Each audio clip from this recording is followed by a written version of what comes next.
أشهد أن لا إله إلا الله وحده لا شريك له وأشهد أن محمدا عبده ورسوله أما بعد فأعوذ بالله من الشيطان الرجيم بسم الله الرحمن الرحيم الحمد لله رب العالمين الرحمن الرحيم مالك يوم الدين إياك نعبد وإياك نستعين اهدنا الصراط المستقيم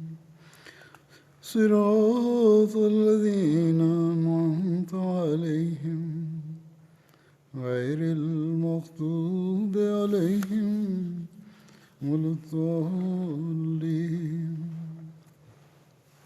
Bismillahirrahmanirrahim. Hazreti Halifatul Mesih peti, da Allah bude njegov pomagač, je rekao 20. februar u džamatu se obilježava kao dan ispunjenja predskazanja u vezi Muslim Mauda. Danas ću da kažem nekoliko riječi u vezi, govorit ću na ovu temu jer sutra je 20. februar. Ovo je dugo pretkazanje i govori o mnogim atributima tog obećanog sina koji je bio obećano Mesiji alejhi salamu. To je uzvišeni Allah objavio obećanom Mesiji u vezi njegovog sina. Danas ću da govorim samo o jednom aspektu ovog pretkazanja, što je bilo u tom predskazanju je bilo rečeno da on će biti ispunjen sekularnim ili ovosvjetskim znanjem, također duhovnim ili vjerskim. I to ću da predstavim kroz pisanje Hazreti Muslim Mauda radijallahu anhu. Također ovo će ispuniti još jedan aspekt tog predskazanja, da će on biti vrlo inteligentna osoba i razumna. Iako on se nije puno obrazovao u školi, samo do osnovne škole, on je toliko imao sekularnog i religijskog znanja i to je predstavio mnogo puta i nemoguće je da u jednoj hudbi predstavim sve njegova postignuća. Čak i da dam samo kao otvor u to njegovo znanje u jednoj hudbi je pa i nemoguće. I trebalo bi da to bude mnogo hudbi. I nemoguće je da ja spomenem sve ta njegova postignuća ili njegovo znanje koje je posjedovao, ali eto da predstavim ili uvod u to njegovo znanje, ja ću da se osvrnem na nekoliko njegovih govora ili dijela pismenih koja su objavljena. I naravno to će biti samo kratak opis tih njegovih dijela. Ove njegove teme koje je on predstavljao, na primjer Allahovo jedinstvo u vezi Božjih meleka, statusi poslanika, status Muhameda sallallahu alejhi ve sellem kao pečata poslanika, upute muslimanima što se tiče religije i upravljanja tih vlada, financijski sistemi, islamska historija, neki problemi koji su se desili u njegovo vrijeme i koji i dan danas postoje. I dan danas možemo da nađemo rješenja iz tih njegovih uputa ili savjeta u to vrijeme dok je on bio živ. Danas možemo naći rješenja mnogim problemima iz njegovih riječi. I mnogi drugih tema on je obradio i predstavio. Kao što sam spomenuo, ni uvod u to njegovo znanje je nemoguće, tako da ću samo dotaći neke detalje. Kako god, ja ću da se posvetim tim govorima ili tim temama koje je on predstavio kad je on bio vrlo mlad, od 16. 17. Godine, i on tada nije uopšte imao formalno sekularno ili religijsko obrazovanje. Ali kad pročitate ta njegova djela, ostaćete toliko iznenađeni. Tema Allahovo jedinstvo, održao je tu temu na Jalsa Salani, imao je 17 godina. Hazreti Halifatul Mesih I radijallahu anhu je tad puno pohvalio to njegovo djelo i rekao je da je predstavio tako neke mudre tačke i razmišljanje u vezi teme. Znači, ja ću da predstavim samo neki mali dio tog njegovog znanja od njegove 16. pa do 35. godine života. Što je to za svakoga vrlo rani dio života. I osvrćujem se da to da neću moći da predstavim ni jednu pedesetinu toga što je on tad rekao iz ovih dijela. I poslije toga on je živio dug život i toliko je postigao znanja od uzvišenog Allaha i nastavio je da nam daje te dragulje znanja kroz njegov život. U martu 1907. godine imao je 18 godina. Hazreti Muslim Maud radijallahu anhu je napisao tako djelo u vezi ljubav prema Allahu i poslije je to objavljeno u obliku knjige. Iz ovog dijela nam je pokazano kako je uzvišeni Allah njemu podario i ovo svjetsko i religijsko znanje od mlade radosti, od mladih dana, hoću da kažem, dok je bio toliko mlad. On kaže svrha stvaranja čovjeka jeste da ostanu toliko fokusirani na Božju ljubav i da nastave da znači koriste taj okean koji donosi vječno svjetlo. I on kaže koji je to život vječan? To je vječan život na ahiretu. I kroz ljubav Allaha mi možemo da se sačuvamo grijeha i možemo da radimo dobra djela i kroz to da shvatimo zaista šta je to istinita, iskrena Allahova ljubav. A bez ove ljubavi ne možemo da postignemo ispravno shvatanje Božje religije. I onda da bi se mi odstranili od grijeha i podigli našu duhovno stanje, vrlo je važno za nas da mi povećamo vezu sa uzvišenim Allahom i da postignemo takvo predanje i ljubav prema Allahu i tako da se mi možemo transformisati u sina, na primjer, koji će svijetu donositi svjetlost. Onda je rekao, govorio je o mnogim religijama i rekao je Bog je zaista jedan, a svaka religija ima neki svoj način opisa Boga. I onda je predstavio kako Jevreji, kršćani, Hindusi vjeruju. I onda je opisao da poslije tog opisa kako oni vjeruju u Boga, da jednostavno to nije dovoljno za to obožavanje.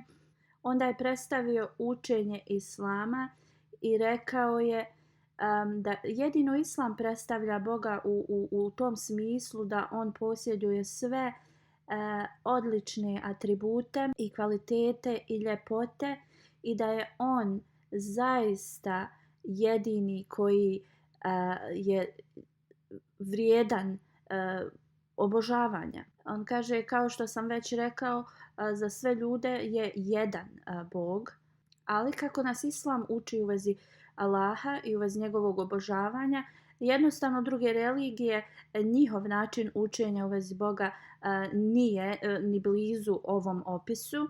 I kroz to učenje Islama srce tad može da zaista shvati i zavoli uzvišenog Allaha.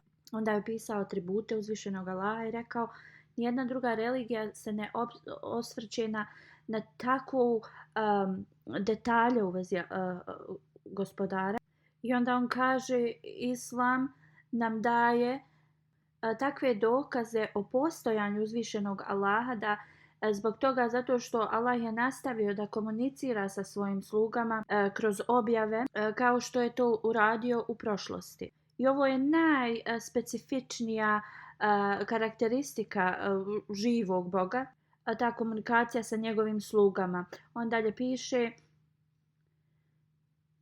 ja završavam svoj govor na taj način da što sam predstavio od drugih religija, loš način na koji oni predstavljaju Boga jednostavno ne zaslužuje tu potpunu ljubav ljudsku i nemoguće je za osobu da prati ta učenja na način na koji oni predstavljaju, ali učenje Islama je prema ljudskoj prirodi i Allah je totalno slobodan bilo kakvih nedostataka. I vrlo važna učenje Islama pokazano je onaj koji je predan gospodaru, jeste da uzvišeni Allah, iako ste vi predani totalno njemu, ne daje odmah jasne znakove vama. Prvo vas pusti kroz neke periode, na primjer kroz neke poteškoće, iskušenja, i onda ta komunikacija počinje sa njegovim slugom.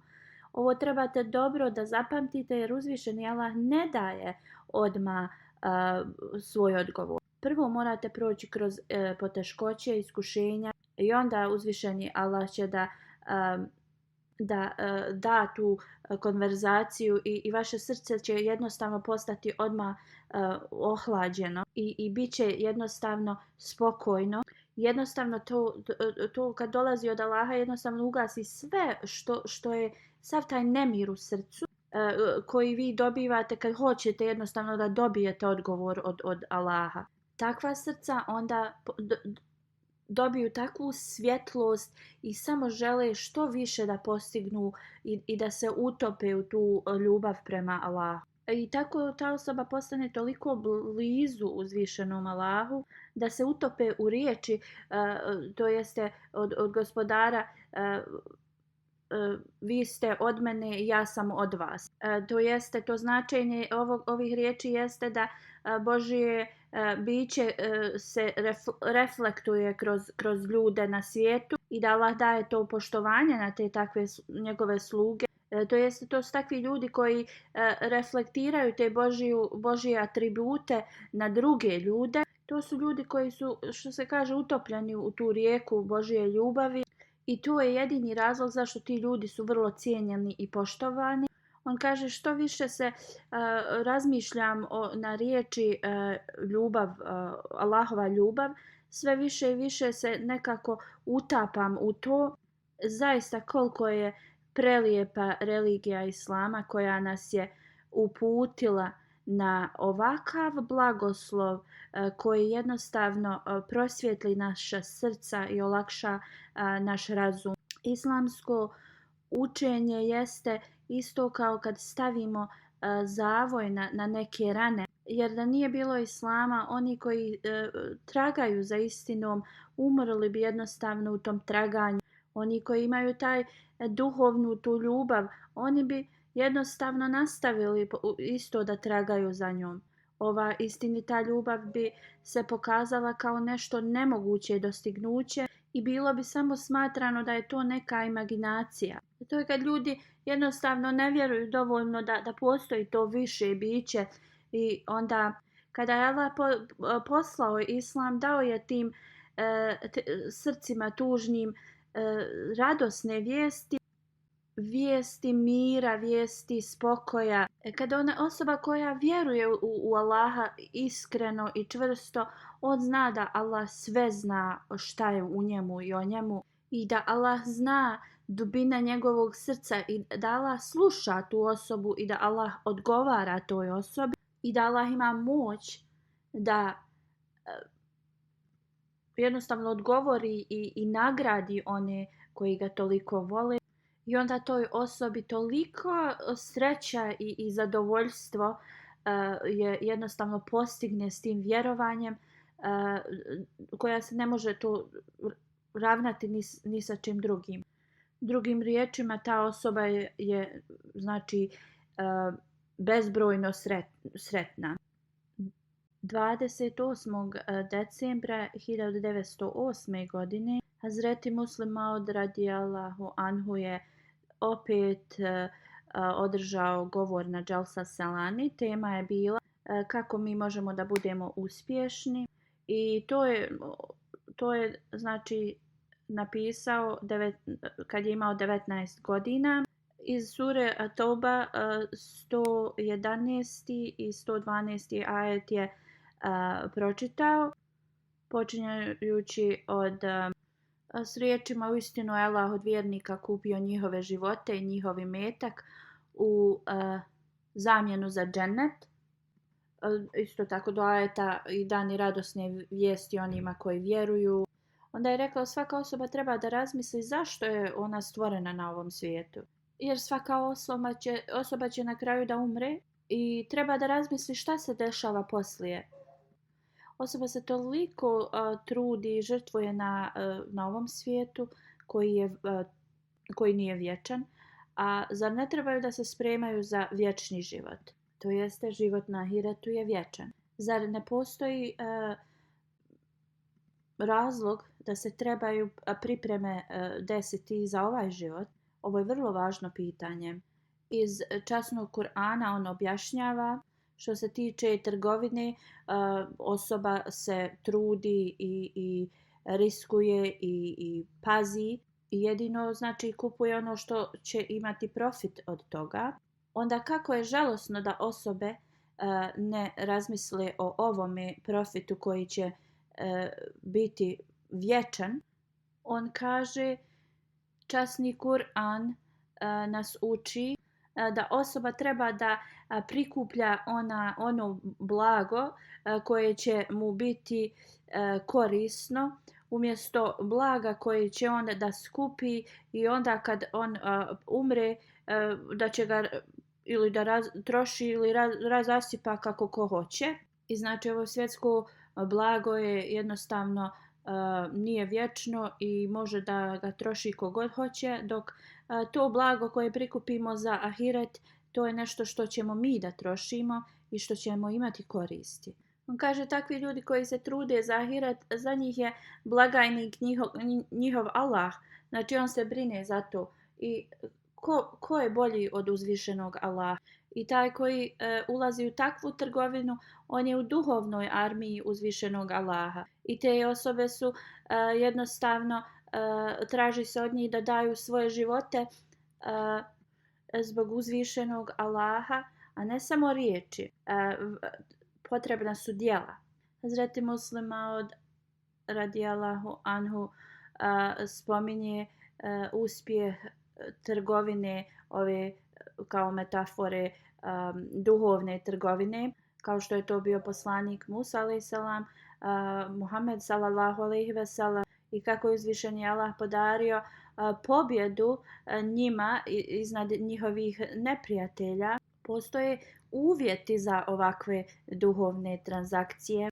Osoba uvijek mora da traži oprost od Allaha za njihove grijehe i kad tražimo oprost, onda Allah hrđu sa njihovih srca uklanja. Osoba jednostavno treba da obavlja svoje obožavanje, namaze, da bi utvrdila vezu sa svojim gospodarom, da uvijek osoba hvali uzvišenog Allaha i da je zadovoljna blagoslovima koje je uzvišeni Allah podario toj osobi. Onda osoba treba da radi dobro i da podstiče na dobro. da osoba štiti sve granice koje je uzvišeni Allah postavio za nas. To jeste stvari koje je Allah naredio i koje je dozvolio da idemo tim granicama, da ih ne prelazimo. Osoba koja radi ovo i iskreni je vjernik, ta osoba postaje primaoc radosnih vijesti i blagoslova od uzvišenog Allaha. 1916. 2 godine poslije njegovog poslije kad je postao halifa, Hazreti Muslim Maud radijallahu anhu je održao govor zikrillahi ili sjećanje na Allaha, gdje on objašnjava sve u vezi spominjanja Allaha na prelijep način, objašnjava sve i on objašnjava šta je to sjećanje Allaha i zašto je taj zikr potreban, na koji način, kako su sufi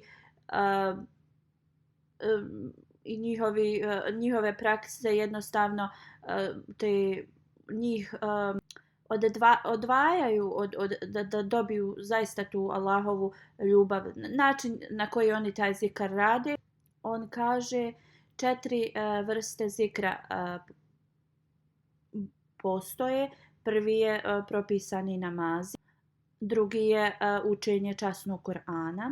Onda kada mi navedemo atribute uzvišenog Allaha, čvrsto u njih da vjerujemo i također da mi te atribute pokazujemo i onda u samoći da ove atribute razmišljamo o njima i da ih izgovaramo i također da to radimo i kada smo među drugim ljudima. Slično on govori kako zikr bude prihvaćen od Allaha i također koja su specijalna vremena kada trebamo da se sjećamo Allaha. Također spominje kada su ta vremena, kao na primjer tahadžud, noćni namaz i regularnost u tome. I naveo je više od 10 načina kako osoba to može da jednostavno klanja taj noćni namaz, tahadžud. Onda osvrćujući se na učenje Kur'ana i hadisa, naveo je 22 metode kako možemo da ostanemo fokusirani u namazu. I onda na kraju spominje 12 izvanrednih koristi kada mi spominjemo Allaha. Dok je održavao ovaj govor, tu je na tome skupu bio sufi neki koji nije Ahmedi. On je sjedio i slušao govor Hazreti Muslim Mauda. Poslao je poruku Hazreti Muslim Maudu i rekao kako prelijep način objašnjenja ove teme. Samo jedan taj navod koji je Hazreti Muslim Maud naveo tad, on je rekao da nekog sufija 10 godina njegove službe kao da objasni to i kao oni to polako njima predstavljaju, a kaže ti si nama sve to na jednom govoru rekao. Kako je to, kakav je to lijep dragulj, sve si nam to odjedanput objasnio. 9. oktobra u Patjali 1917. godine Hazreti Muslim Maud je održao još jedan govor. Tada je govorio u vezi istinitosti uzvišenog Allaha, časnog Kur'ana, poslanika sallallahu alejhi ve sellem i obećanog Mesija alejhi selama. Hazreti Muslim Maud je rekao dokaz za postojanje uzvišenog Allaha jesu njegovi atributi. Jedan od dokaza, ako razmislite o tim atributima i njihovim veličanstvenim moćima koja se manifestiraju non stop, osoba je primorana da shvati da svemogući, sveznajući, najmilostiviji postoji. Rekao je da je sura Al-Fatiha majka knjige i spominje 4 atributa koji su esencija svih drugih atributa Allahovi. Ako osoba stvarno razmisli o ova 4 atributa, bit će sačuvana svih lažnih vjerovanja ili uvjerenja. Na primjer, prvi atribut gospodar svih svjetova. Znači, atribut Rabul Alemin. Ovo nam ukazuje na to da je Allah taj koji je sve moguće stvorio, pa je on zaista stvorio i tu hranu za našu dušu i duša je više vrijednija od fizičkog tijela. Uzvišeni Allah kaže da je poslanik poslan svakoj naciji da se pobrine za moralni trening čovečanstva i da ih uputi prema tom duhovnom progresu. Uzvišeni Allah je poslao na kraju poslanika sallallahu alejhi ve sellem za reformaciju svih nacija i naroda i za sva vremena, zato što je šerija usavršena kroz njega. I zbog ovoga časni poslanik sallallahu alejhi ve sellem je rekao da poslije njega, da bi čovjek dobivao Božje upute, posebni ljudi će dobiti taj status da jednostavno objašnjavaju šerijat ljudima, te mudrosti šerijata, i tako ćemo da uspostavimo tu vezu sa Allahom. I prema Allahovom obećanju i predskazanjima uzvišeni Allah je poslao obećanog Mesiju u ovom vremenu, koji je tvrdio da je poslan od Allaha i da je postavljen za reformaciju čovječanstva. A to je došlo od Allahovih predskazanja koje su nama dati u vezi obećanog Mesije i također sada ispunjenje tih svih znakova koji su nam rečeni od njegovom dolasku. I onda na kraju Hazreti Muslim Maud spominje da jedino Islam predstavlja tog živog gospodara i možemo da kroz učenje Islama vidimo znakove njegovog postojanja. I on kaže, kao što se Allah brinuo duhovno za narode prije nas, to nastavlja i danas. I ako pratimo put koji ide prema njemu, tu možemo dobiti sve blagoslove koje su ljudi hiljadama godina prije nas dobivali također. I 1919. održao je govor kao u vezi razdora u islamu. I to je bilo na koledžu u Lahoru. I ovaj govor je bio preko 100 stranica. Kratak sažetak njega jeste 26. februara 1919. Hazret Muslim Maud je održao ovaj izvrstan govor na Martin historijsko društvo u Lahoru. Islamija College Lahore. Sejid Abdul Kadir Sahib je bio glavni za taj skup i on je bio vrlo poznati profesor historije. On nije bio Ahmedi musliman. Objašnjavajući važnost ove teme, Hazret Muslim Maud je rekao da razdor i početak u islamu je počeo 15 godina poslije smrti poslanika sallallahu alejhi ve sellem i poslije toga sve više i više se to povećavalo i historija ove ere je jednostavno zamotana u vrlo mračan ogrtač. Prema protivnicima islama oni kao to optužuju kao neki vrlo ružnu mrlju islama, kao taj period. A i prijatelji islama jednostavno se pitaju u vezi tog vremena. Jedino nekoliko ljudi je prešlo preko te ere na jednostavno razuman način i shvatili zaista razlog tog vremena. I on kaže, zbog toga ja sam odlučio da vam govorim na ovu temu. On je toliko istražio ovu temu i kratak opis ove teme jeste da neki vjeruju da neki ashabi poslanika sallallahu alejhi ve sellem, ranije ashabi su kao krivci za taj razdor. I također je tad govorio u vezi Hazreti Osmana, njegovog hilafeta i status koji je imao Hazreti Osman kod poslanika sallallahu alejhi ve sellem i kako je ovaj razdor kako je počeo.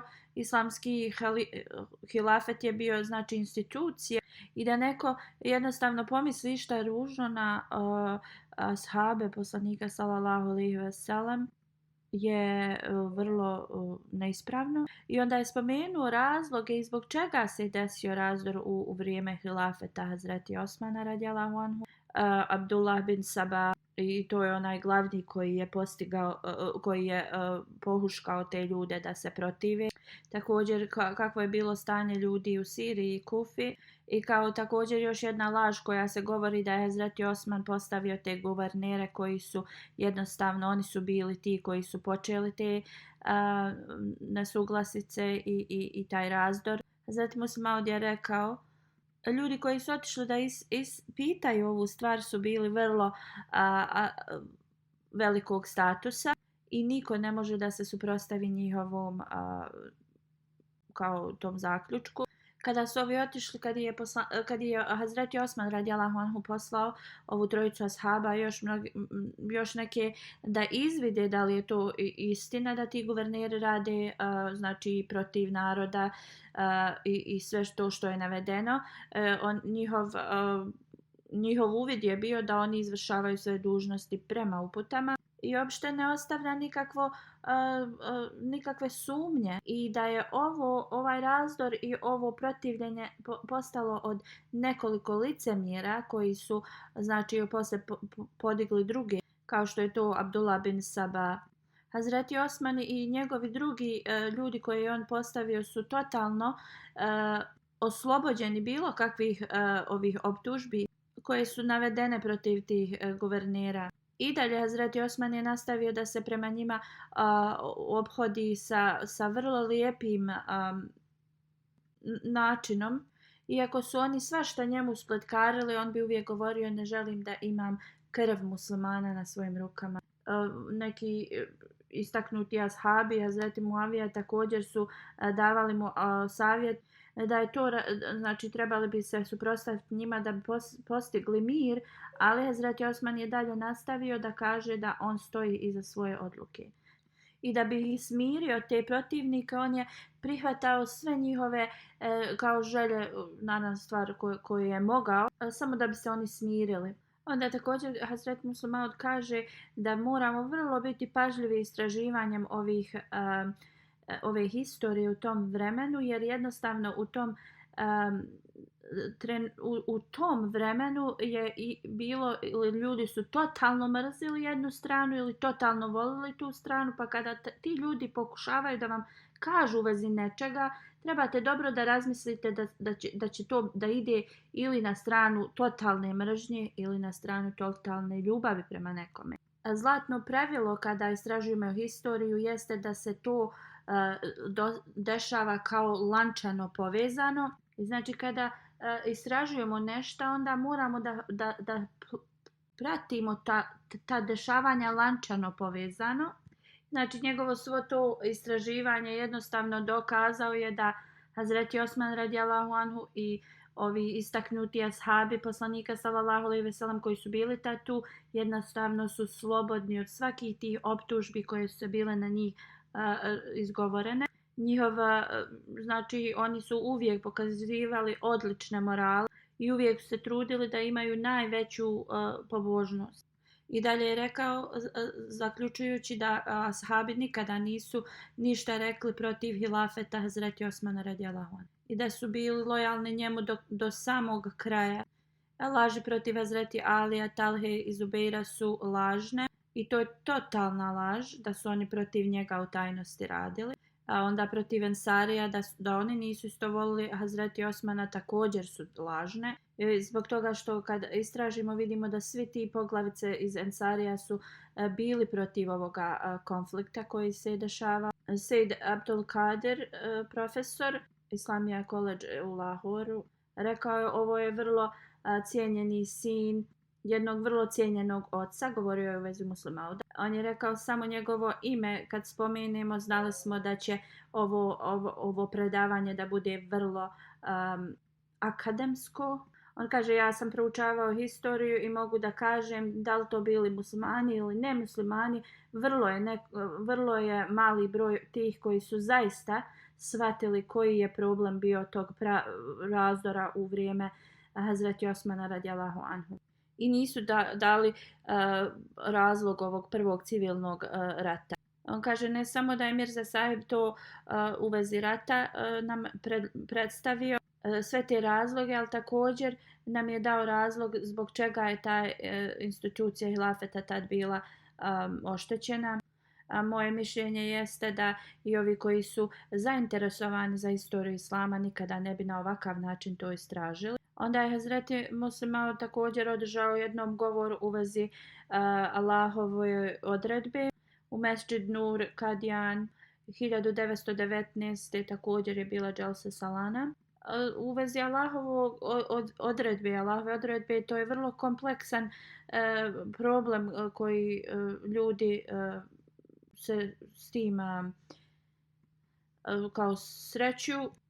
Zatim Muslim Maud kaže, ja sam se ponizno molio uzvišenom Allahu i rekao, gospodar moj, ako nije u redu da pričam na ovu temu, onda ti to otkloni iz mog srca. Allah mi je to pokazao da trebam da govorim na ovu temu.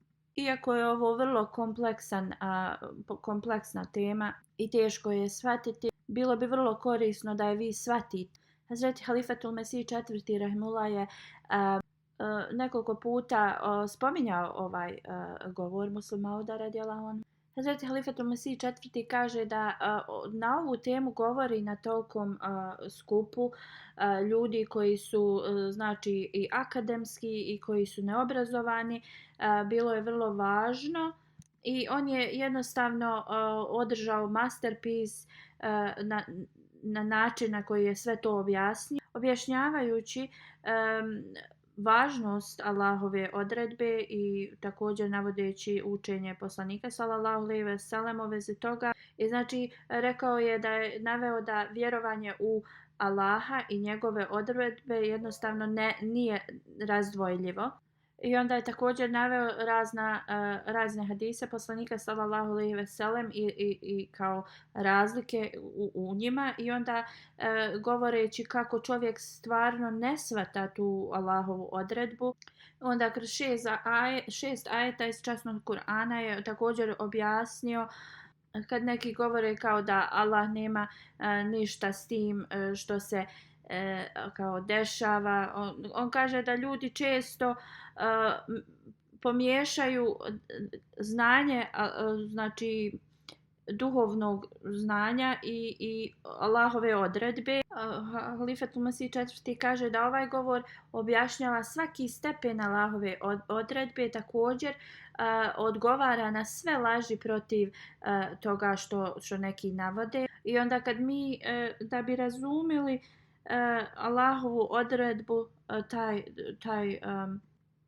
on objašnjava, Hazret Muslim Maud objašnjava da postoji 7 tih stepena koji možemo da postignemo, ali postoje stvari koje moramo da uradimo da bi postigli to. U svakom slučaju ljudi često govore o toj Allahovoj odredbi i trebaju da pročitaju ovu knjigu. Onda još jednom je održao govor turski mir kao dužnost prema ljudima. To je bila konferencija u Alabadu kao od hilafet odbor. Poslije Prvog svjetskog rata kao uvjeti mira koje su dati Turcima bili su vrlo kao ponizavajući za njih i oni su bili kao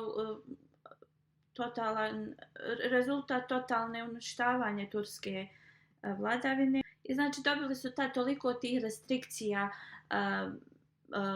od ovih drugih. I onda Hilafet Committee je održao tu konferenciju u vezi baš zbog ovog problema. 1. juna u Alabadu 1915. I jednostavno tu su se tražile strategije koje bi trebali muslimani poduzeti. Izvinjavam se, pogrešno sam dala datum. 1920. je dobio pozivnicu Hazret Muslim Maud od ovog hilafet odbora i za jedan dan je napisao to djelo i naravno sad bilo je objavljeno i poslao ga je sa nekim ljudima iz džamata na taj skup. On nije prisustvovao i tu je naveo znači nepravdu tog ugovora prema muslimanima ili Turcima i također dao je kako mogu da se muslimani i također Turska u to vrijeme izvuče iz tih stvari koje su oni tražili od njih. I dao je vrlo široke te argumente koji su bili vrlo ubjeđujući. I također je naveo da kao što su neki savjetovali taj džihad i migracija i mnoge neke stvari, da jednostavno to uopšte nema nikakvog benefita za muslimane. Hazreti Muslim Maud je rekao da muslimani moraju da postanu ujedinjeni i da imaju jedan glas i da te uvjete koji su ovi drugi postavili jednostavno nemaju dobre principe prema muslimanima i da se tu krije kao kršćanska mržnja prema muslimanima, zbog toga su te restrikcije bile sve date na muslimane i da muslimani trebaju da pokažu svoje neodobravanje ovih uvjeta koji su im postavljeni i da trebaju da traže da se promijeni. Također je rekao da za uspjeh muslimana prava organizacija treba da se uspostavi. Sada muslimani govore da su formirali organizaciju, ali ne mogu da se jedni s drugima dogovore da bilo kakvu odluku donesu. Ali je Hazret Muslim Maud bio prvi koji je predstavio tu ideju da treba da se uspostavi takva organizacija. Način na koji on je dao tada te savjete i rješenja za taj problem je vrlo nam dokazuje da je Allah dželešanuhu njega jednostavno bio njegova uputa. Zbog toga tada nije bilo ni interneta ni bilo šta što bi on mogao da koristi. Znači možemo da vidimo iz toga koliko ga je Allah podržavao. I dokazuje tu da je Allah dželešanuhu obećano Mesiji da će mu taj obećani sin imati veliku mudrost i znanje i inteligenciju. Drugi govor koji je održao bio je u vezi Allahovih meleka 28. decembra 1920. 2 dana se ovaj govor održavao u Beitul Nur džamiji. Tema Allahovi meleci su jednostavno vrlo važni u islamu, ali su također i kompleksna tema. Hazreti Muslim Maud je ovo predstavio na jednostavan način. Rekao je kroz učenje Kur'ana zbog čega su potrebni meleci, razne vrste meleka, njihove dužnosti, dokazi da postoje meleci. Onda je na kraju tog govora postavio 8 načina na koji mi možemo da uspostavimo kao vezu sa melecima i da dobijemo koristi od njih.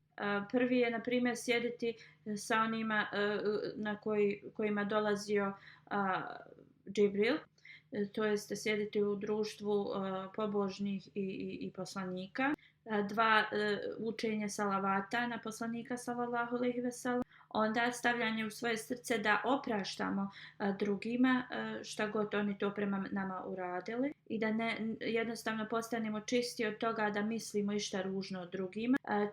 Sljedeće je kada mi radimo zikr, kada učimo časni Kur'an sa punom pažnjom, da čitamo knjige od onih kojima su meleci dolazili.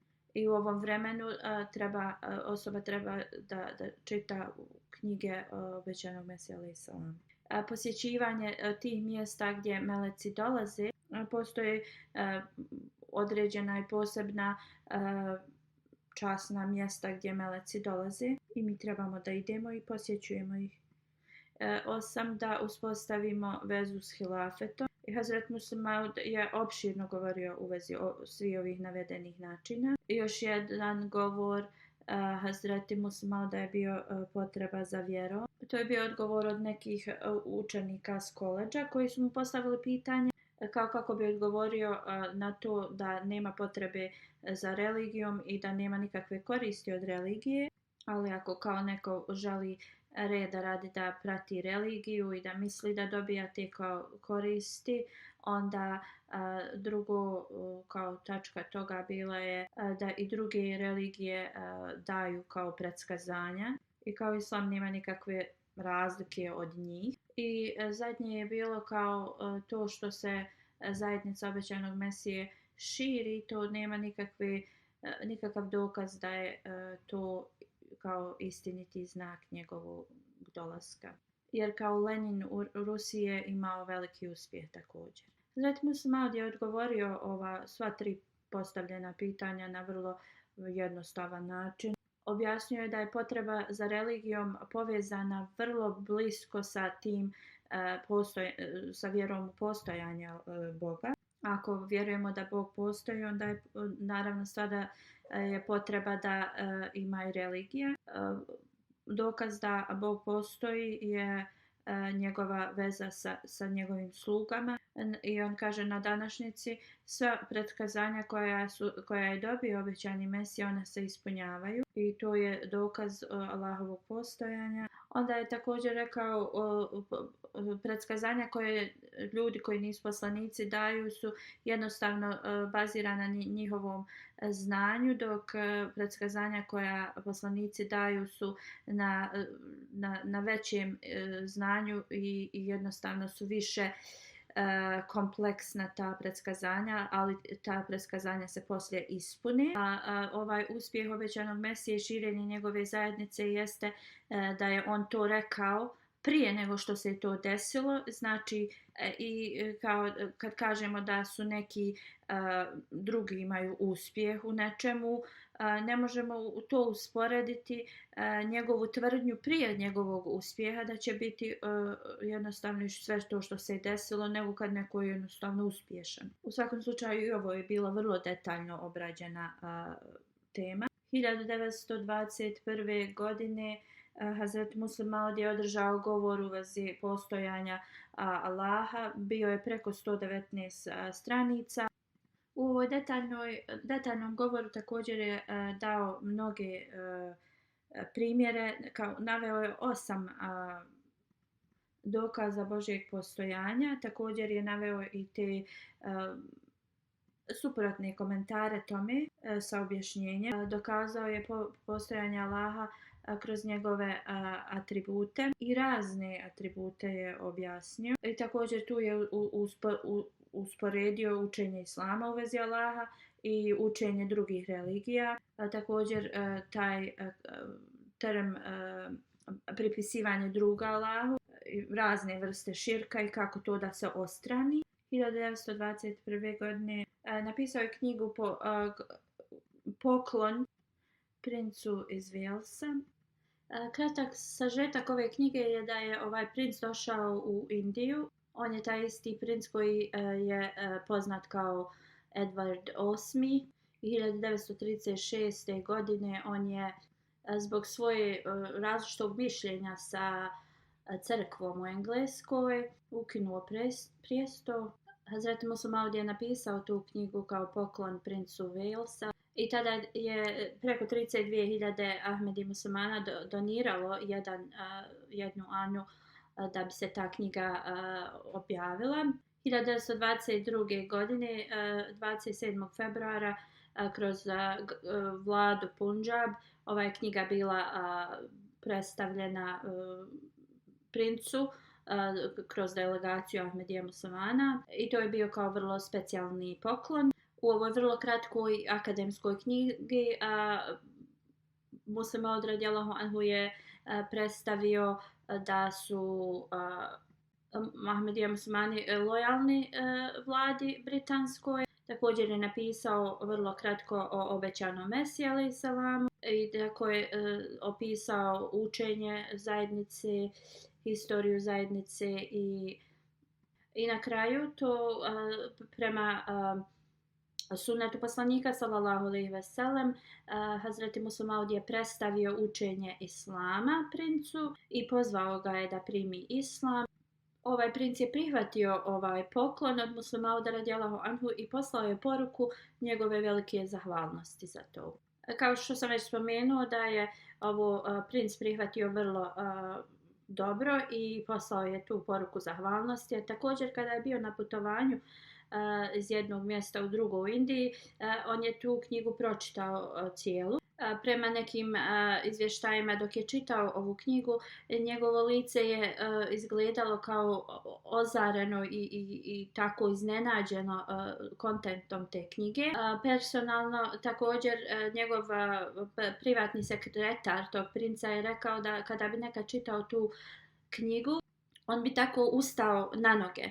I poslije ovaj isti princ je otvoreno se odstranio od crkve, kršćanske crkve. 24. aprila 1922. godine novine su objavile članak u vezi ove knjige i rekli su da su previše zahvalni drugom halifi Ahmedija muslimanske zajednice na ovom dijelu, na način na koji je on predstavio poruku islama i da jednostavno veliki dio ovog njegovog dijela i ovog poklona princu tome govori o poruki islama i da drugi muslimani jednostavno su ostali u smislu kao zavidni na to i također su napisali da je vrlo važno za novinare da jednostavno sve neke predrasude ostave po strani i da kada su pročitali ovo njegovo djelo da jednostavno oni također se slažu s njim i da je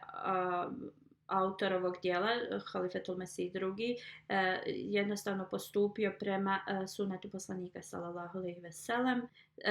Vrlo hrabro je pozvao znači princa u islam. Ako bilo koja druga kao osoba, bilo iz koje religije ovo djelo opiše na bilo neki drugi način, to je totalno neka druga stvar, nije iz toga što ovo djelo nije ispravno. Mi uopšte nemamo ništa protiv ovog djela, da spominje se život Hazreti Mirza Ghulam Ahmeda u njemu i neki drugi detalji, ali to sve pokazuje lojalnost i historiju i lojalnost prema britanskoj vladi. Vrlo je jasno da uzvišeni Allah ne pomaže bilo koji drugi pravac koji ima neku u sebi nešto mržnje ili takvih stvari. Jednostavno ne dobivaju takvu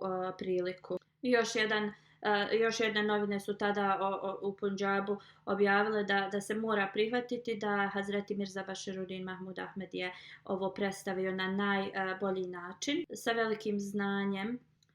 Iako je htio da također proširi svoju poruku svoje zajednice, da li neko prihvatio Ahmedijat ili ne, poruka tog djela je da svi ljudi mogu iz njega iscrpiti vrlo poučne stvari.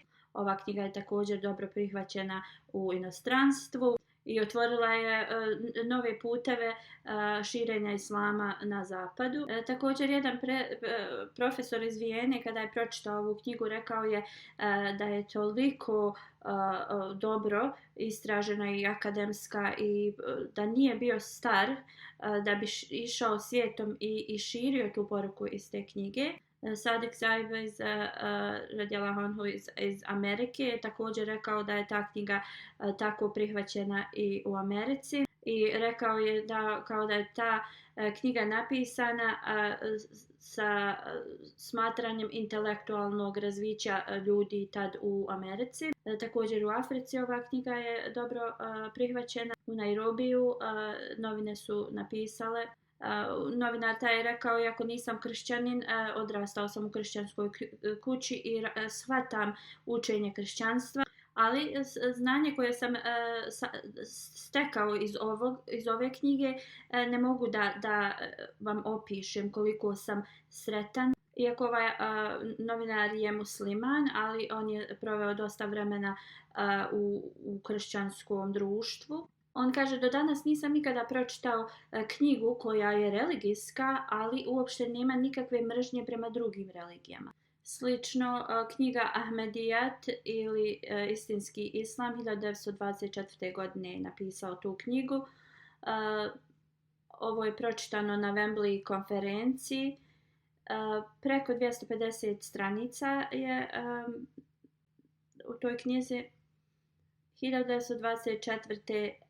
Godine Ovo je bila konferencija raznih religija i kao tu je bili su razni ljudi pozvani da predstave svoju religiju. Hazreti Musmaud je također bio pozvan da bude na ovoj konferenciji. Hazreti Muslim Maud je napisao ovu knjigu Ahmedijet ili istinski islam. On je ovo napisao u roku od 2 sedmice. Čudri Muhammed Zafarullah Khan Sahib je pročitao ovu na toj konferenciji.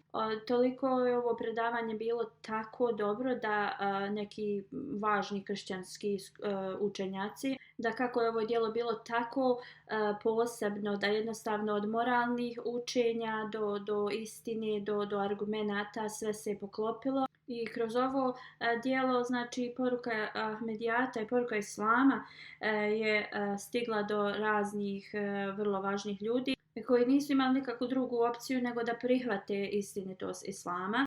U ovoj knjizi razne učenje Islama su predstavljene. Prvo je dokazao iz sure As-Safat da će se događati ovakve konferencije na kojoj su oni prisustvovali, ali to je predskazano 1300 godina prije.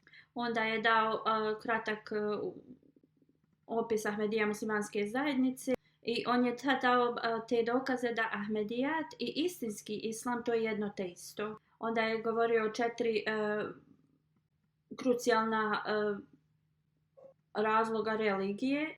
Prvo je govorio o Bogu, o dužnostima prema njemu i također je razjasnio to da mi ne trebamo ništa da koristimo ovo svjetsko, da samo to ostavimo Bogu, Bog će sve to da uradi za nas, kao da ništa mi ne moramo da radimo. On je to totalno negirao i rekao kada mi sve resurse upotrijebimo koje nam je Allah dao, onda sve ostavljamo ostatak njemu. I znači vjera u Boga ne znači to da mi sve ostalo zapostavimo. Onda je predstavio da je Islam jedina ta vjera koja nam može omogućiti da imamo vezu sa Bogom. I zato što Islam uči kogo želi da nađe gospodara, da ako radi ono što je Allah naredio, ta osoba zasigurno će da nađe. I u Islamu se kaže takvi ljudi da će oni postati manifestacija Božjih atributa. Ti ljudi će prvo da reflektuju, da razmišljaju o Allahovim atributima i onda će da ih prisvoje i onda će da ih prenose na druge kroz svoja djela. I tako će da pokazuju znakove Allaha drugima i njegovo postojanje. I da bi pomogli ljudima na ovom vremenu da prepoznaju gospodara, Allah je poslao obećanog Mesiju alejhi selam. I onda je govorio o raznim moralnim učenjima Islama i kako su to odlična učenja i druge religije se ne mogu s tim porediti. Onda je govorio detaljno u vezi principa dobrih morala i onda kako se reformišu morali prema Islamu. Onda isto u toj knjizi razlika između morala i civilizacije je objašnjena i onda kako društvo treba da jedni s drugima se ponašaju. Onda također je govorio koje su obaveze vlada i građana jedni prema drugima. Isto također kako različite vlade trebaju da se ponašaju jedni prema drugima. Spomenuo je zlatni princip iz časnog Kur'ana, da trebamo da rješavamo probleme između nacija i rekao je da organizacija nacija da se ponašaju prema ovim principima bili bi uspješni, ali pošto nisu onda nikako ne mogu da postignu te korake. I također UN nije započet na ovakvim principima i jednostavno nikada neće biti uspješno kako bi moglo biti sa ovakvim principima. I onda je također na kraju ove knjige govorio o životu poslije smrti i kao u vezi kazne ili nagrade poslije smrti.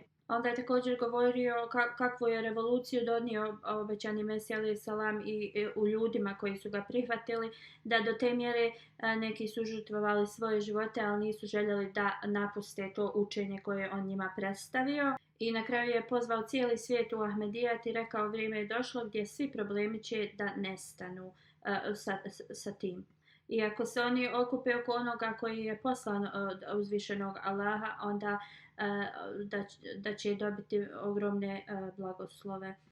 Predsjednik toga skupa je rekao, ja nemam ništa drugo da dodam jer je ljepota ovoga skupa jednostavno rečena u ovome govoru i zahvalio se ispred sviju Halifatul Mesih drugom za ovo predivno djelo koje im je predstavljeno. Rekao je, vidimo na licima svih prisutnih da se slažu sa mnom što sam ja rekao i siguran sam da oni se sa mnom slažu da sam ja rekao što su oni mislili. A neki prisutan čovjek rekao je, bio sam u Indiji 30 godina kao misionar i nikada nisam čuo ni sličan detalj ni objašnjenje na način na koji si ti to danas predstavio ovdje. Vrlo sam impresioniran svim detaljima i dokazima koje si predstavio u ovom dijelu i ja ti čestitam na tome. A neki čovjek koji je došao iz Francuske rekao je poslije tog govora da on je uvijek davao prednost islama iznad kršćanstva, ali budizam mu je bio iznad islama, ali je rekao da danas jednostavno islam je jedina vjera koja ima odgovore za sve. Prelijep način na koji si ovo predstavio, jednostavno nijedna druga religija ne može biti iznad islama. Još mnogo drugih komentara je poslije te konferencije bilo uloženo.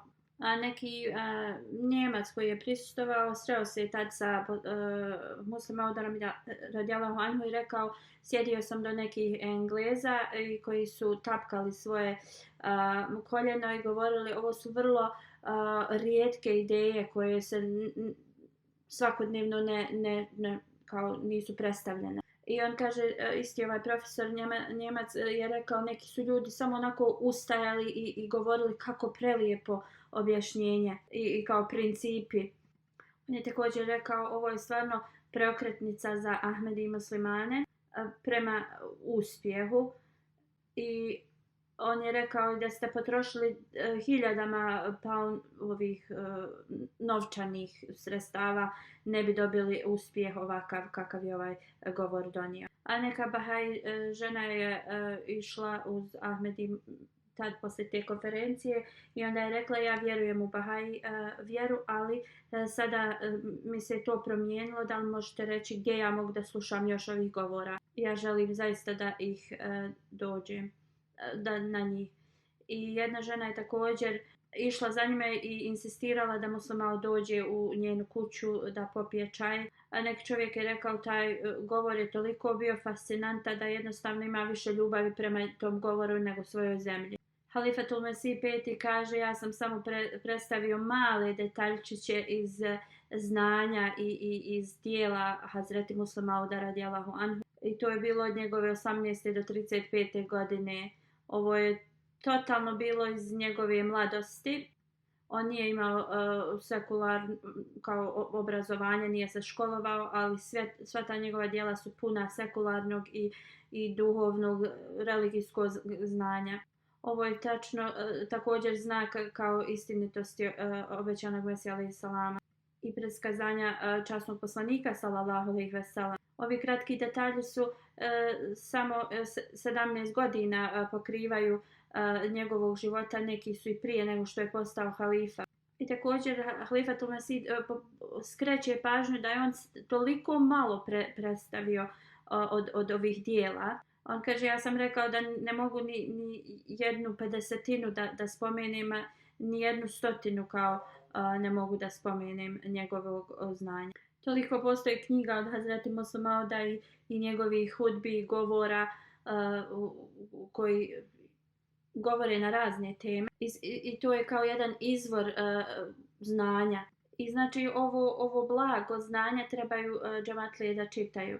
Da uzvišeni Allah nastavi da uzdiže status Muslima Mauda radijallahu anhu. Također molite se za situaciju u Pakistanu da im dragi Allah podari mir, sigurnost i utočište i kroz njegovu milost neka uništi sve te neprijateljske planove protiv الحمد naroda. لله الحمد لله نحمده ونستعينه ونستغفره ونؤمن به ونتوكل عليه ونعوذ بالله من شرور أنفسنا ومن سيئات أعمالنا من يهده الله فلا مضل له ومن يضلله فلا هادي له ونشهد أن لا إله إلا الله ونشهد أن محمدا عبده ورسوله عباد الله رحمكم الله إن الله يأمر بالعدل والإحسان وإيتاء ذي القربى وينهى عن الفحشاء والمنكر والبغي يعظكم لعلكم تذكرون اذكروا الله يذكركم وادعوه يستجب لكم ولذكر الله أكبر